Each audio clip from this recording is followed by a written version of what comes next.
watch me. Bonjour, bonsoir tout le monde, je suis ravie de vous retrouver aujourd'hui pour une nouvelle vidéo, bien que le sujet ne soit pas du tout des plus joyeux. Et pour ne rien vous cacher, je ne comptais pas du tout aborder ce sujet, parce que je voulais pas faire de vidéo sur Gene Hackman, mais vous avez été très nombreux à m'envoyer des DM sur Instagram pour me demander ce qui s'était passé en fait autour de son décès. Je vous avais partagé la news et il est vrai que c'était bizarre en fait, que lui soit mort en même temps que sa femme et que leur chien. Tout le monde s'est interrogé, moi aussi ça m'a choqué. Vu toutes vos questions, tous vos messages et tout, je me suis dit que j'allais en faire une petite vidéo juste pour vous expliquer en fait tout ce qui a pu se passer. Et comme d'habitude, je préférais attendre un petit peu. Voilà, j'aime pas parler des décès tout de suite pour faire du buzz ou je sais pas quoi. On a appris un petit peu plus et c'est triste. Donc aujourd'hui, on va plonger dans l'une des histoires les plus bouleversantes de 2025, la fin tragique de Gene Hackman, légende du cinéma américain, et de son épouse Betsy Arakawa. Un double décès qui a d'abord fait penser à un pacte d'otage de vie, avant que l'enquête ne révèle une vérité encore plus glaçante. Rapide petite présentation quand même de Gene Hackman et de Betsy Arakawa. Gene Hackman est né en 1930 dans l'Illinois et il est sans conteste l'un des plus grands acteurs de l'histoire du cinéma américain. Sa carrière a été couronnée par 2 Oscars et 4 Golden Globes et il a marqué plusieurs générations grâce à ses rôles inoubliables dans The French Connection, Unforgiven, Superman ou encore The Royal Tenenbaums. En 2004, après une ultime prestation au cinéma, Gene Hackman décide de se retirer complètement de la vie publique, préférant vivre discrètement. À ses côtés, pendant plus de 35 ans, il y avait donc Betsy Arakawa, qui est née en 1960. Elle était une ancienne pianiste professionnelle, devenue entrepreneuse, et leur rencontre remonte aux années 80, alors que Betsy travaillait dans une salle de sport à Los Angeles. Ensemble, ils formaient un couple solide, uni, fuyant les feux des projecteurs pour se concentrer sur une vie paisible à Santa Fe, au Nouveau-Mexique. Ce qu'il faut savoir sur Gene Hackman et Betsy Arakawa, c'est qu'ils ont vécu une vie marquée par l'intimité et la discrétion. Si Gene Hackman avait 3 enfants issu de son premier mariage avec Faye Maltese, il n'a pas eu d'enfant. Avec Betsy, le couple a choisi de vivre une vie sans enfant, se consacrant entièrement à leur amour et à leur passion respectives. Mais oui, une vie à 2 quand même qui a duré plus de 35 ans jusqu'à cette tragédie. Le 25 février 2025, c'est un employé de gardiennage qui a découvert que la maison était ouverte et qui a donné l'alerte. Aucun des enfants de Gene Hackman ou amis du couple ne s'était inquiété de leur silence prolongé. Alors, Gene Hackman a des rapports un peu compliqués avec ses enfants, mais sa fille Leslie, qui se dit être proche de lui, ne lui avait pas parlé depuis 2 mois, soit au moment des fêtes de fin d'année, mais c'était une situation normale selon elle. Les services de secours reçoivent l'appel d'un employé de maison. I think we just found one deceased person inside the house. Are they moving at all? No, they're not moving. Just send somebody out here really quick. Dans la villa, les enquêteurs découvrent le corps de l'acteur dans le vestibule, puis celui de son épouse dans la salle de bain, au milieu de boîtes de pilules éparpillées. Un de leurs 3 chiens est aussi retrouvé mort, enfermé dans une caisse. Betsy Arakawa est retrouvée morte dans la salle de bain, tandis que Gene Hackman, appuyé contre une paroi dans l'entrée, gît sans vie, sa canne abandonnée sur le sol. À côté d'eux, leur chienne préférée, Zina, est également retrouvée morte, tandis que leurs 2 autres chiens, survivants mais en état critique, errent dans la maison vide. La décomposition avancée des corps laisse penser que les décès remontent à plusieurs jours. Sounds like they had been deceased for a while, and I don't want to take a guess in reference to how long that was. There was no immediate sign of foul play. Haven't ruled that out yet. This is an investigation, so we're keeping everything on the table. You know, I think the autopsy is going to tell us a lot, and any evidence that we collect, but I haven't ruled any of that out yet. So, you know, I don't know if that was, if it was left ajar. There was no indication of a struggle. There was no indication of anything that was missing from the home or disturbed. You know, that would be indication that there was a crime that had occurred. There was no indication of that.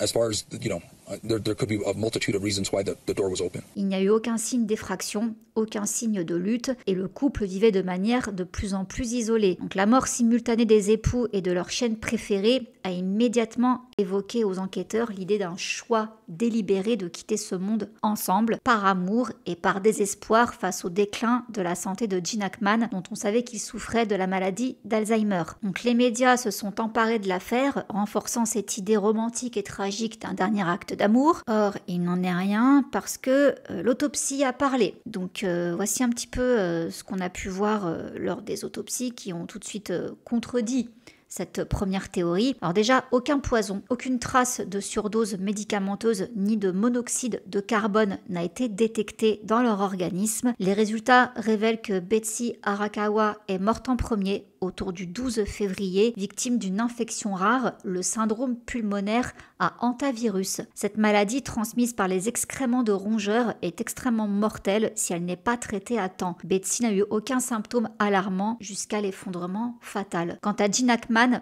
il serait mort quelques jours plus tard, aux alentours du 18 février, désorienté par la maladie d'Alzheimer, déjà fragilisé par une insuffisance cardiaque et rénale. Il n'aurait pas été capable de comprendre que son épouse était décédé et s'est donc livré à lui-même dans la maison silencieuse, sans alimentation ni assistance, qu'il aurait finalement succombé. Lorsque les autorités inspectent la propriété, elles découvrent une dépendance infestée de rongeurs sans que le couple n'en ait probablement eu connaissance, et cette infestation explique parfaitement l'origine de l'hantavirus qui a emporté Betsy. Malheureusement, leur refus de recevoir de l'aide extérieure par fierté ou par désir d'intimité les a enfermés dans une situation où aucun secours n'a été possible. Donc la chronologie qui a pu être établie. Le 11 février 2025, Betsy est aperçue pour la dernière fois en vie au marché fermier de Santa Fe, où elle avait ses habitudes. Le lendemain, vraisemblablement dans l'après-midi du 12 février, elle succombe brutalement à l'infection. Gene Hackman, profondément désorienté, erre dans la maison pendant plusieurs jours sans jamais demander d'aide, et le 18 février, il finit par s'effondrer dans l'entrée de leur demeure. Ce n'est que le 25 février que leurs corps sont retrouvés après plus de 10 jours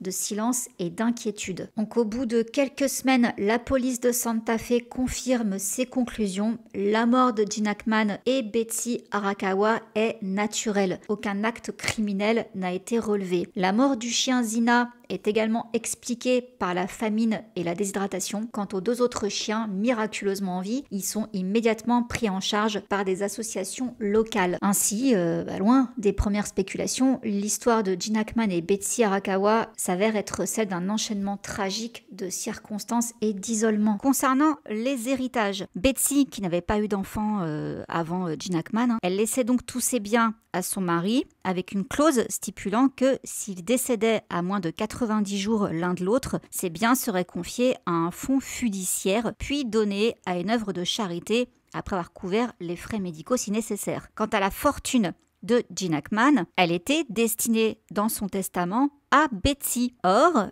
le fait qu'elle soit décédée 7 jours avant lui, ça change un peu la donne. Donc finalement, les enfants de Gene Hackman pourraient hériter de sa fortune, même s'ils ne sont pas nommés dans le testament. Donc ça, c'est en vertu des lois sur les successions, à condition qu'aucun autre bénéficiaire n'ait été désigné. Donc selon la loi californienne, la succession sera en fait homologuée conformément aux lois sur les successions ab intesta, qui veut dire donc sans testament, et les enfants seront légalement les prochains à hériter. Ils devront également prouver que le testament n'est pas valable parce que Betsy est décédée avant Gene Hackman. Donc voilà, pour l'instant on n'en a pas vraiment reparlé de ce testament, mais j'imagine que ça suit son cours et que les 3 enfants de Gene Hackman hériteront des 85 millions de dollars que Gene Hackman laisse derrière lui, bien que, encore une fois, il y a eu des rapports compliqués avec eux. On ne sait pas trop pourquoi, mais sûrement à cause de son métier. Il disait lui-même qu'il n'avait pas vraiment de lien très soudé avec eux, mais voilà, il restait très très discret, donc on ne sait pas exactement d'où vient ce détachement,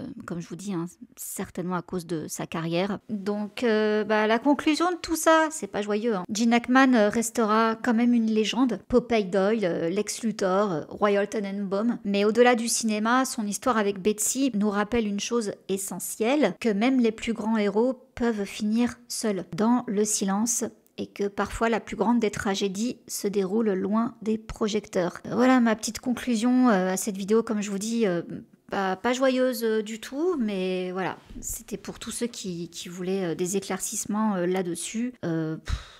Voilà, je n'ai rien de plus à ajouter. C'était une petite vidéo pour remettre les choses à plat et vous dire un petit peu la conclusion de l'enquête, tout simplement. Donc, bien que c'était pas joyeux, j'espère quand même que cette vidéo vous aura, on va dire, intéressé. On va peut-être pas aller jusque-là, mais au moins intéressé. Sur ce, je vous laisse. Je vous fais plein de gros bisous et je vous retrouve dans la semaine pour une prochaine vidéo. Mouah.